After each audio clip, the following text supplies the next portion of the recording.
Hello, my name is Paul Stibick, and thanks for joining us for the 5th episode of A Leadership Journal. And the whole purpose behind A Leadership Journal is to help young professionals refine their leadership. And today's episode is brought about by Ken Blanchard in his book, The 1 Minute Manager Meets the Monkey. And in page 33, he drops a bomb that absolutely wrecked me and got me to start thinking about this one concept, and that is we need to stop stealing from our families. No matter if you're in your 20s and you're about to start your career, you've just really gotten going, or whether you're in your 30s and have a couple kids, or 40s or 50s, the age doesn't matter, but this concept is true no matter what. Stop stealing from your family. We need to stop stealing from our families. And let me read page 33 real quick, and we'll get into the rest of the video. And so it says, "So I began borrowing time from my personal life, exercise, hobbies, civic activities, church, and eventually from my family. I rationalized it's the quality, not the quantity of the time with them that counts."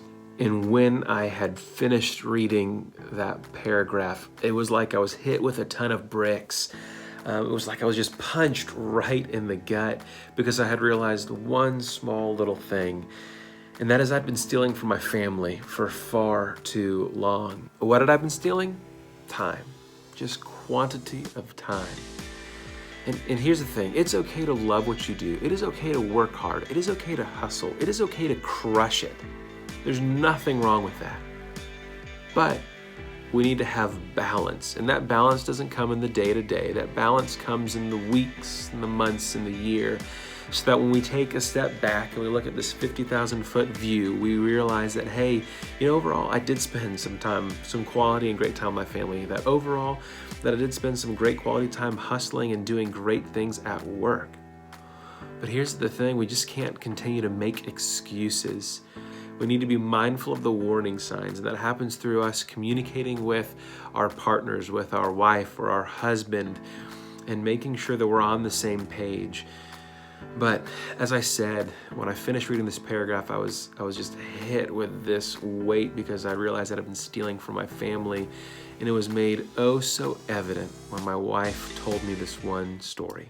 And before I jump right into this story, I need to give you just a little bit of background, and that is I work at a poultry plant, and so the holiday season, specifically Thanksgiving and Christmas, are a little bit busier for us. And there was this 2 to 3 week period of time when I was arriving early and staying late, arriving early and staying late, arriving early and staying late, arriving early and staying late. And my wife eventually calls me about the 6th or 7th time, said, "Hey, Paul, do you think you're going to be home to tuck Sam in?" And it wasn't out of anger or frustration or, "God, seriously, Paul, you need to get home right now because I am dying."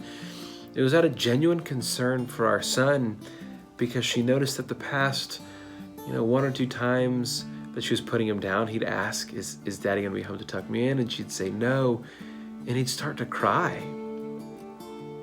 And when I heard that, it genuinely broke my heart, because I realized that for far too long, I'd been stealing time from my family.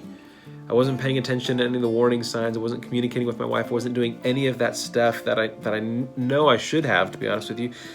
But I just fell into the trap of excuses of, hey, I'm going to work a little bit harder for a little bit longer. It's just going to be for a moment. It's just going to be for a season. But honestly, whether you're a young professional just starting out your career, whether you're 30 and have a couple of kids, whether you're 40 or 50 or 60, it doesn't matter.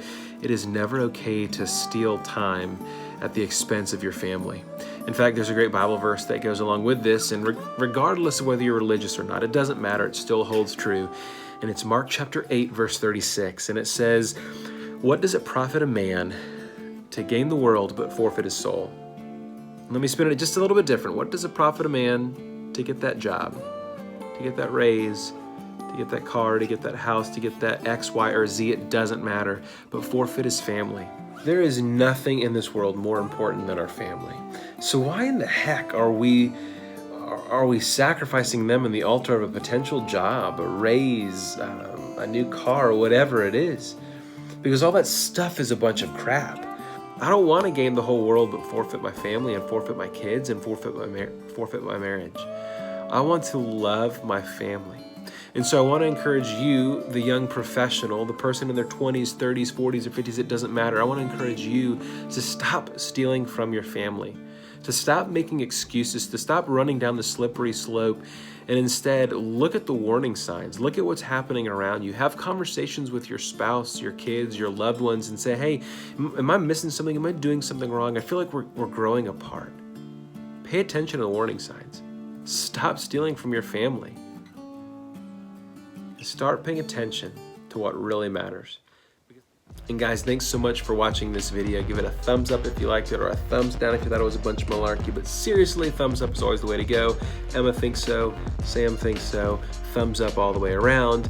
But if you guys like this, please subscribe to the channel. Leave a comment down below. Let me know what you thought about this concept of, hey, we need to stop stealing from our families. We need to stop trying to gain the world, but losing our family, losing our friends, losing those close around us. Again, subscribe, thumbs up, leave a comment down below. Look forward to seeing you guys in episode 6 of A Leadership Journal. See ya. Bye.